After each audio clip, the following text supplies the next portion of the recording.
everyone, welcome back to my YouTube channel. My name is Laura. I'm the owner of LS Training. I'm a personal trainer, strength coach, and nutrition coach, as well as a powerlifter based in Seattle, Washington. So today I'm going to be talking about deadlifts. I'm going to be really focusing on the two main types of deadlifts you see in powerlifting, sumo and conventional deadlifts. I'm going to be outlining the key differences in each and going over how to set up one and perform one versus the other. I'm also going to be talking about different leverages that suit sumo versus conventional.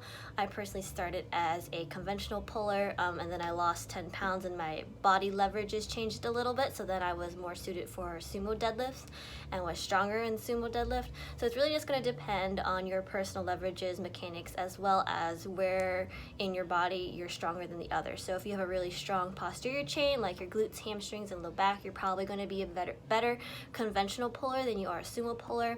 Sumo pullers tend to have stronger quads and more mobile hips. So we are going to get right into it. So let's get started. Alright, so we're going to be starting on the differences between sumo and conventional deadlift. So obviously stance is one thing that is a difference here. So when you set up for that sumo deadlift, I like to start most new sumo lifters with their knee stacked right over their ankle so their shin is relatively perpendicular to the ground. As well as when you set up for that deadlift, you want to really try to pull your chest back behind the bar as if there's a glass wall right in front of your face that you don't want to touch. That's going to keep you from getting pulled forward. When you're setting up for that conventional deadlift, line up your shoelaces right below the bar. Don't have your shins right up against the bar, because when you come down to grab it, your knees will push forward just slightly and that will engage your shins to the bar. And then you're simply going to push through your legs and drive up, snap your hips through. Conventional deadlift is going to have a little bit more of a forward lean in your torso, which is completely fine. And then in this side view of both deadlifts, we're starting with the sumo right here. You can see that I'm really trying to stay upright.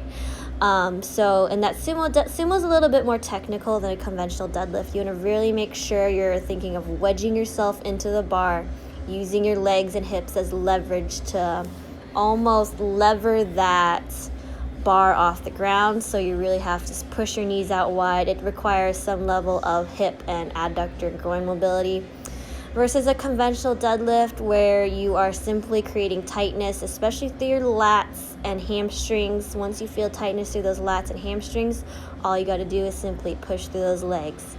And like with any powerlifting move, before each rep you take a nice big inhale through your nose into your belly, and then brace that core nice and hard before you go for that lift. That just creates a little bit more spinal stability and keeps you tighter and keeps you safer.